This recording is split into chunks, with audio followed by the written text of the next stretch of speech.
L'acte fondateur du Code noir, c'est 1685, et c'est une première.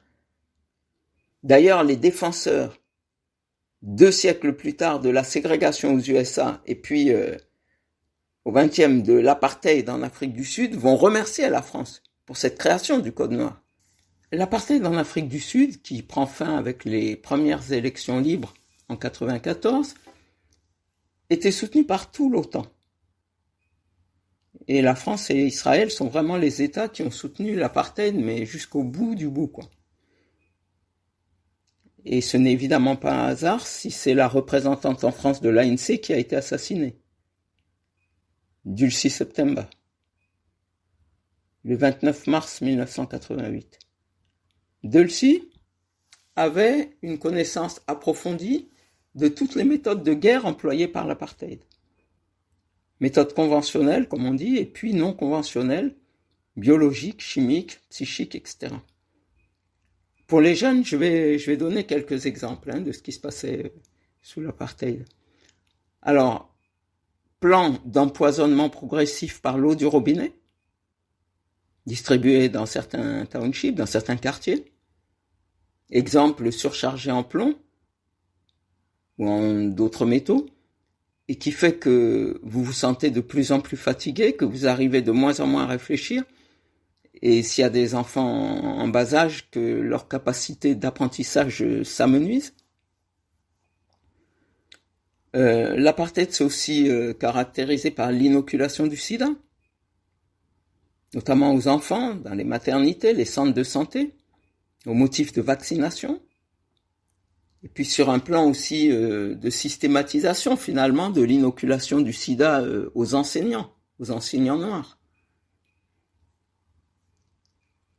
Et puis, bon, on a mis au jour l'introduction dans les boissons, dans les cigarettes, dans certains aliments, soit de pathogènes, type anthrax, soit d'éléments visant à réduire la fécondité, y compris des produits abortifs, des produits qui empêchent le fœtus quand une femme est fécondée, le fœtus de nidifier, de rester dans l'utérus. Ce qui fait que la maman expulse en fait en continu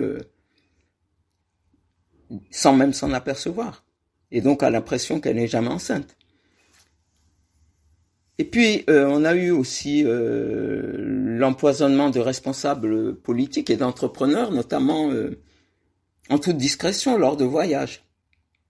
Il nous revient en mémoire par exemple le cas de Frank Chicane, quelques mois après l'assassinat de Dulcie à Paris. Eh bien, la valise de Chicane avait dû être enregistrée en Afrique du Sud. Il l'a récupérée à l'arrivée, si je me souviens bien, aux États-Unis. Il n'a rien remarqué, sauf que ses vêtements avaient été imbibés d'un poison. Et qu'en les portant, progressivement, il va tomber malade et on ne comprenait pas la cause, on n'arrivait pas à identifier la cause. Et bon, lui aura une chance exceptionnelle, il va être sauvé in extremis. Mais enfin, beaucoup de gens ont été tués comme ça.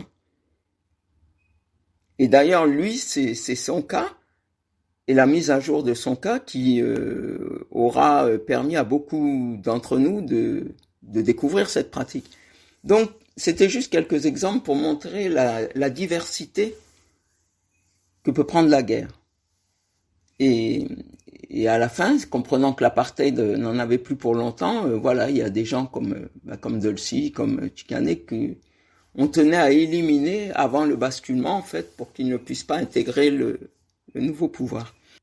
Bon, ça, ce sont quelques illustrations prises en Afrique, mais dans un pays comme la France, puisque l'actualité porte sur ce pays, il faut savoir que, par exemple, on a injecté, donc par piqûre, massivement aux femmes noires, je ne sais pas si ça continue, des contraceptifs qui permettaient, par exemple, de ne pas être enceinte pendant une année. Des produits interdits pour les autres femmes.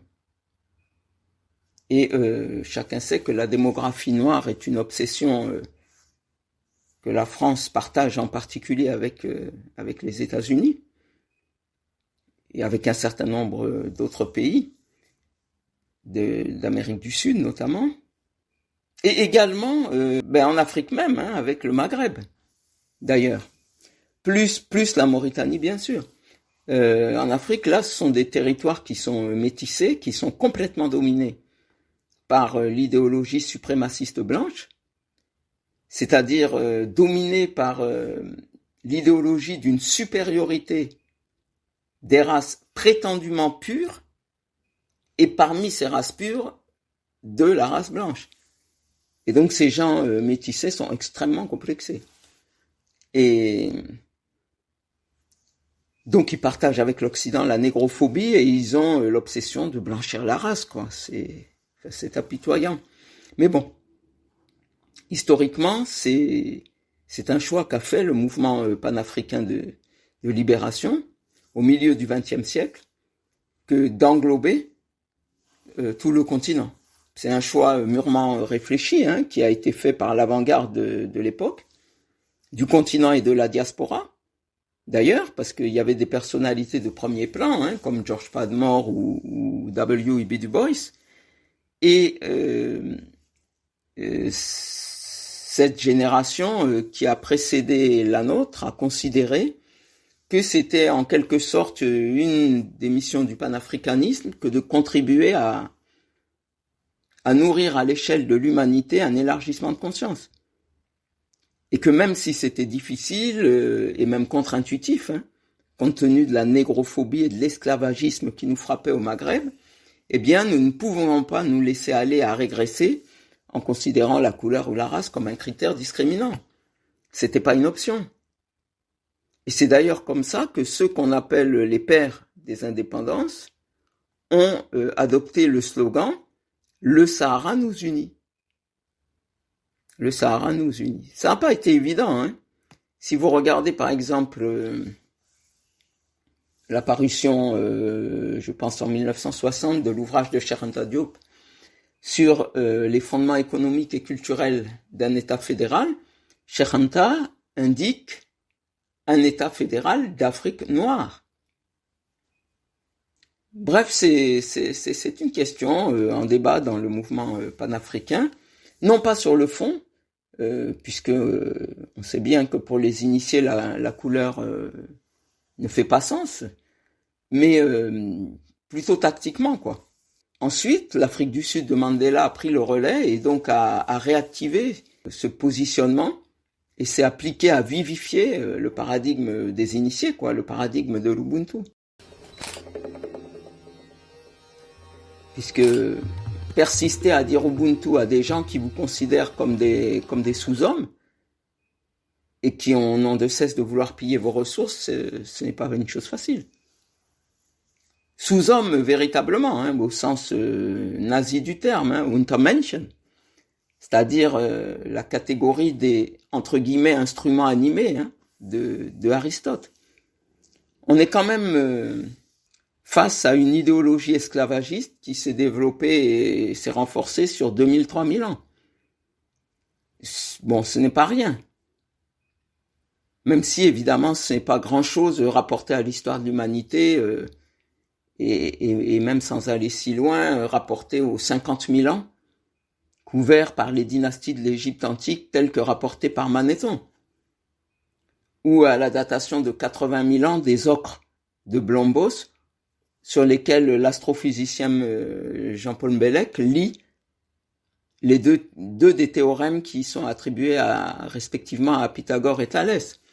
Donc, même rien que sur cette échelle-là, 80 000 ans, bon, 2000 ans, 3000 ans, c'est pas grand-chose. Enfin, pour nous, c'est pesant.